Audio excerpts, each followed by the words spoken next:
The question is, test number 6, will you pass your long obedience and generosity test? And so to set up the story of Joseph, if you're new, he started as a 17-year-old boy with his parents, and he grew up in what we've established is a really messed up, dysfunctional home.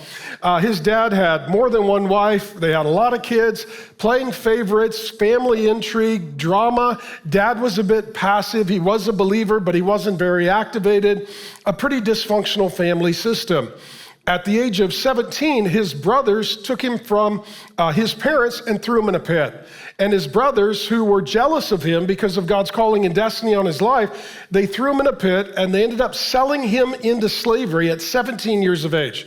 Psalm says that he had shackles around his neck and his feet, and so he's literally taken as a slave to a new nation. He doesn't know anybody. There's no believers. He doesn't know the language, and he is probably terrified as a 17-year-old kid who, in all honesty, at the time, he was pretty soft. His dad babied him.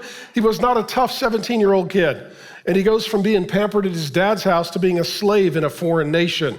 Well, eventually, he gets picked up for a job working for a man named Potiphar. So he goes from his parents to the pit. He gets out. He goes to work for a military leader named Potiphar, and he excels at his job. He's a great employee. He's a great leader. His wife, Potiphar's wife, she's a black widow. She is the worst, and we've all met this gal, right? Like, she is hot, but so is hell. You touch her, that's what you're going to get. And so she kept trying to seduce Joseph, and he kept saying no. She then falsely accused him of rape, and the husband believed her. He was prosecuted, he was convicted, he was in prison. Now you got a kid in his 20s wasting the best years of his life in jail, falsely accused of rape, and the dude is probably a virgin. I mean, if you don't struggle with bitterness under those circumstances, like, Lord, I didn't sleep with a chick, and now I'm a registered sex offender. I mean, that's unbelievable. But he had integrity, and so he maintained his devotion to God. He's in prison now, so he goes from Potter's house to prison, and he's there for a number of years. And what happens is he interprets a guy's dream and tells the guy, hey, when you get out, because God's going to get you out, remember me. Dude forgot him and just left him there. So he wastes his 20s sitting in jail. Eventually he gets out and he goes from his parents to the pit, to Potiphar's house, to prison, and then he ends up in the palace because he has the Holy Spirit. He's a divinely anointed leader. He's a godly man. And so he gets raised up to rule and reign alongside the number 2, the right-hand seat of the king of Egypt, the great mighty Pharaoh. And what he was told by God is a famine is coming, so there'll be 7 years of plenty. It's going to be like the Trump train. It's going to be 7 years of rolling, and it's going to be a lot of prosperity, and then 7 years of poverty and of famine. So what Joseph devised was a plan where he would store away for the nation during the 7 years of plenty, that when the famine years came, he would be the one who would have all of the grain to sustain life, meaning he would corner the market and he would make his employer, the Pharaoh, incredibly wealthy and rich and preserve the nation. And so what we then saw during the famine, his brothers, they're starving to death. The family is out of provision. So the dad tells the boys, go to Egypt, this next door nation. They have a supply of grain. Bring some money, buy some grain. Come to find, Joseph is the one who's distributing the grain. Here comes his brothers. These are the brothers that betrayed him, threw him in a hole, sold him as a slave, abandoned him for 20 years, and tried to destroy his life. They don't recognize Joseph because now he's fully Egyptian in his appearance and in his language. Plus, it's been 20 years. If you've not seen your brother in 20 years, he could look a little different. Joseph, however, recognizes his brothers.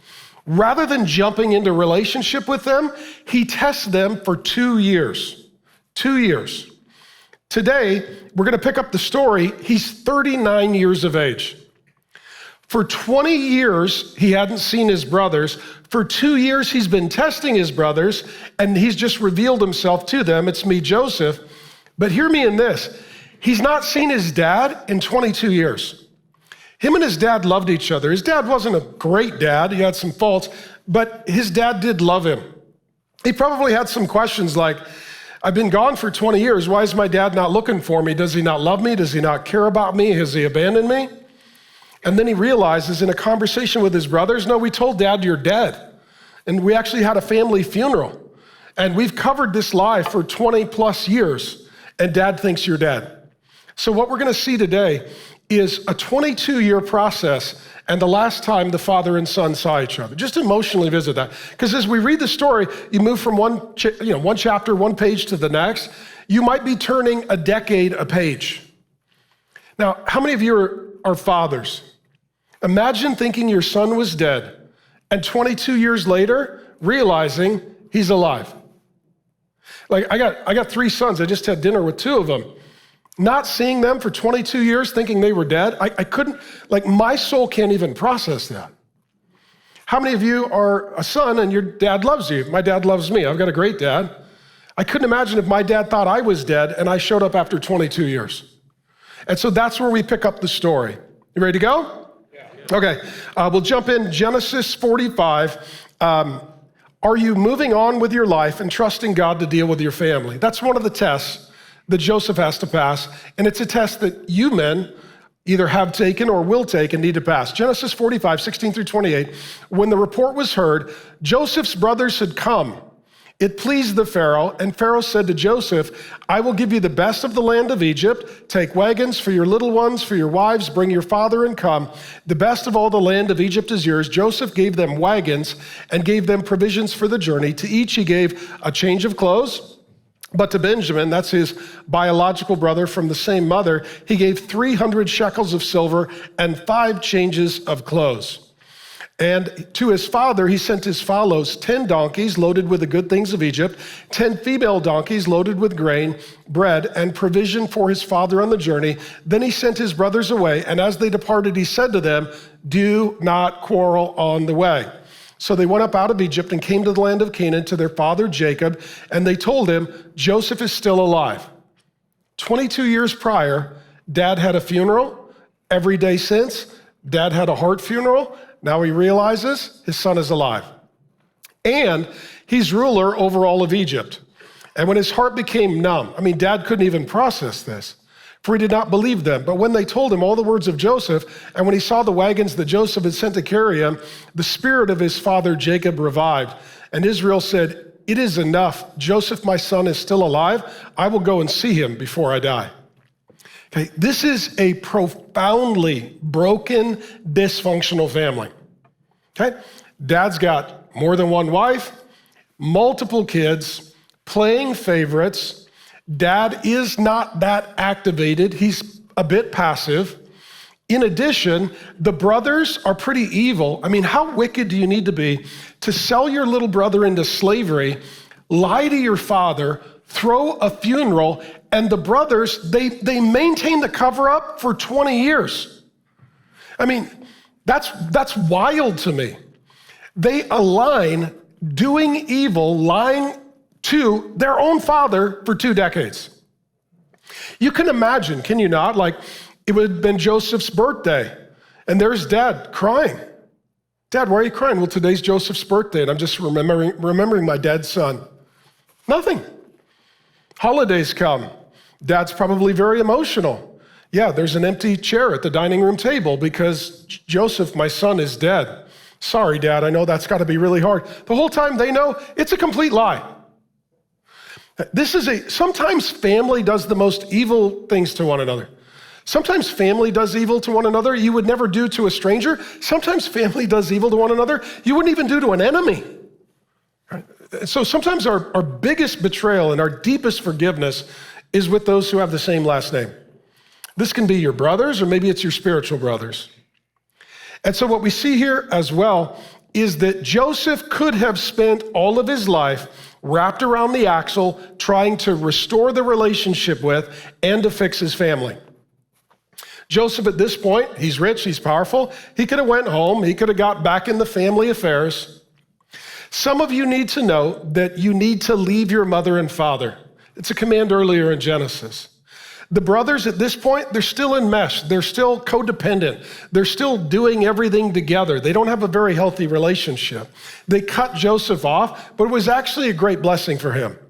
If you have a broken, messed up, dysfunctional, enmeshed, codependent family system and they cut you off, that's actually something you should thank God for, because it means now you can do things different. You can have a marriage, you can have kids, you can have a business that doesn't necessarily involve all the dysfunction of your extended family. Joseph could have spent all of his time and energy going back. Okay, Dad, let's get you activated. Hey, Dad, let's work on your 2 marriages. Hey, Dad, stop playing favorites with the kids. Hey, brother, stop being evil and lying and selling family members into slavery. If Joseph would have made his extended family his responsibility, he would have wasted his entire life trying to fix people who didn't want help. Does this make sense? Instead, what Joseph did, he moved on with his life. Okay, you cut me off. I'm in Egypt. And I mean, you think about it, you go from employed to imprisoned to ruling from the palace. But Joseph at this point, he's like, I've got my own wife. He's got boys that he loves. He loves his sons. He's got a highly responsible job. Joseph, quite frankly, doesn't have time and energy for the drama of his extended family. Some of you men need permission to make God's priorities your priorities. Some of you, it's your extended family. It's just craziness and drama and work and enmeshment and codependency. And you're always getting sucked into the latest intrigue or drama.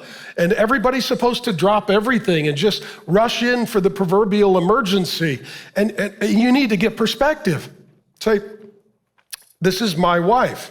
These are my kids. This is my family. That's my extended family.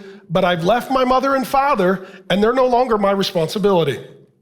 You can love and forgive your brothers as he did, but he couldn't trust them for these 22 years. Furthermore, they weren't asking him for help. They didn't want to change. They knew that they were going to do life the way they want to do it. Okay? In saying this, don't raise your hand, but how many of you, you're like, my family or my wife's family is pretty screwed up. Lots of drama, lots of emotion, lots of time and energy and money. There's just a lot of brokenness and problems. And what I would say is, it's not your responsibility. You can love them, you can forgive them, you can pray for them, you can keep your heart open to relationship with them, but you need to move on from them. Okay? You need to move on from them. That's what Joseph did. And he trusted God to deal with his family. And what we see here in the providence of God, has God been working on his family? God has been. You'll see it in a moment.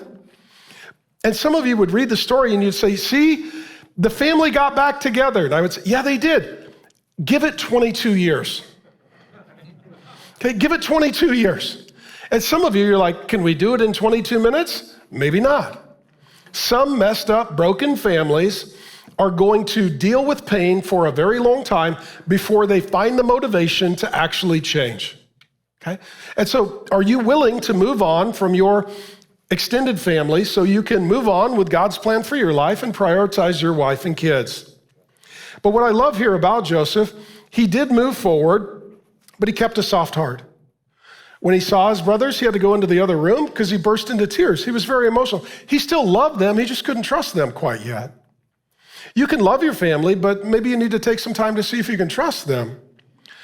And furthermore, Joseph moved on with his life, literally to Egypt, and what we're seeing here now, his family is catching up. I want some of you men to know that you don't have to go with your mother. You don't have to go with your father. You don't have to go with your mother-in-law. You don't have to go with your father-in-law. You don't have to go with your brothers or sisters or your wife's brothers or sisters.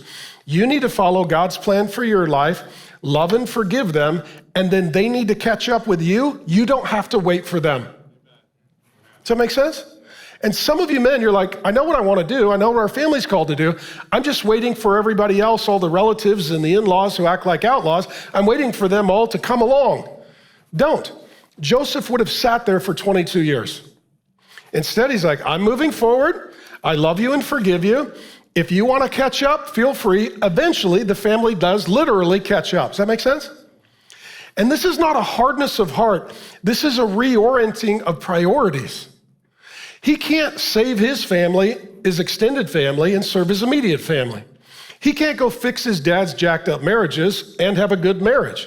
He can't go save his brothers without neglecting and overlooking his own sons. You've only got so much time, so much energy, so much money, and they become your extended family, which is your secondary priority. Thanks for joining me. My name is Pastor Mark. I've been teaching the Bible for more than 3 decades and head on constant collisions with woke culture. And I would love to get you more Bible teaching. 2 things you can do. Go ahead and watch the sermon in total and also subscribe to the channel. And I'll just keep sending you Bible teaching and we'll have a lot more fun together.